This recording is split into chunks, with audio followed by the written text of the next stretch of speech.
Iran को लेकर रूस और अमेरिका आमने सामने है। दुनिया में एक नई युद्ध की शुरुआत भी हो सकती है, क्योंकि ट्रंप ने ईरानी प्रदर्शनकारियों को सीधे तौर पर सपोर्ट कर दिया और कहा कि मदद आ रहा है, और इसके साथ ही प्रदर्शनकारियों से कहा कि वे ईरान के संस्थानों पर कब्जा कर लें।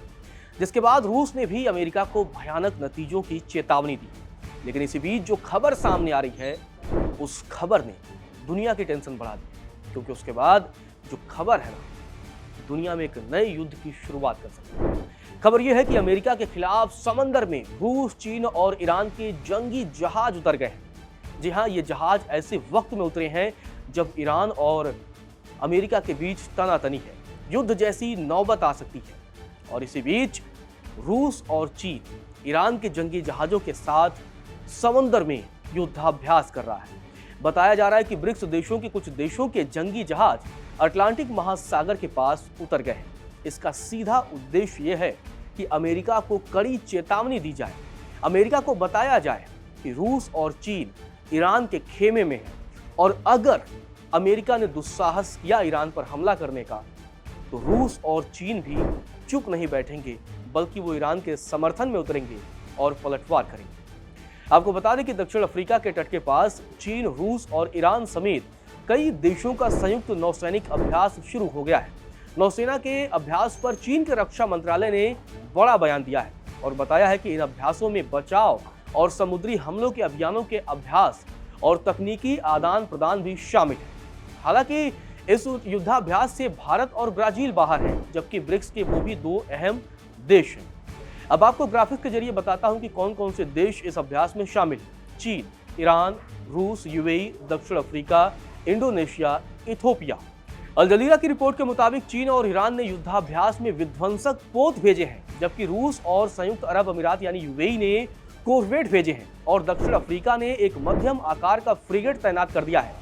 इसके अलावा ब्राजील, मिस्र, इंडोनेशिया और इथोपिया पर्यवेक्षक के रूप में अभ्यास में शामिल हो रहे हैं, मतलब वो निगरानी करेंगे। मतलब ये अभ्यास अमेरिका को सीधी और खुली चेतावनी है कि हम समंदर में युद्धाभ्यास करेंगे और ईरान की नौसेना को भी मजबूत करने की कोशिश करेंगे।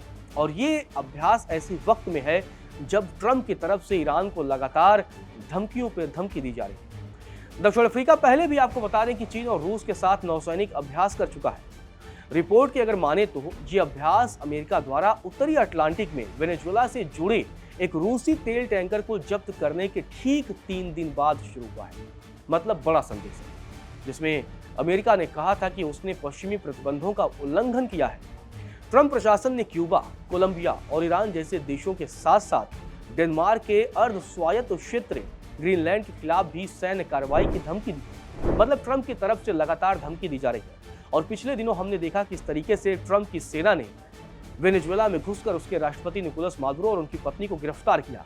इसके बाद से ईरान के लिए भी वही चेतावनी अमेरिका की तरफ से जारी की जा रही है। इसी बीच ये भी खबर आई थी कि अगर ईरान पर अमेरिका हमला करता है तो उससे पहले खामेनेई रूस जा सकते हैं और रूस की शरण ले सकते हैं।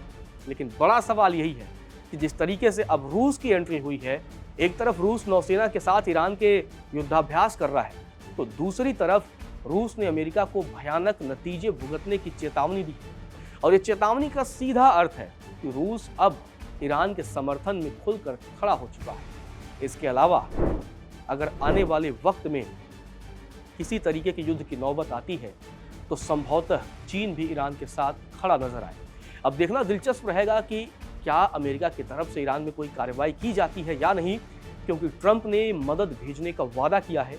और अगर अमेरिका ईरान में कार्रवाई करता है, तो उसके बाद ईरान के समर्थन में कौन कौन से देश खड़े होते हैं और ईरान कैसे पलटवार करता है, इस पर हमारी नजर बनी रहेगी।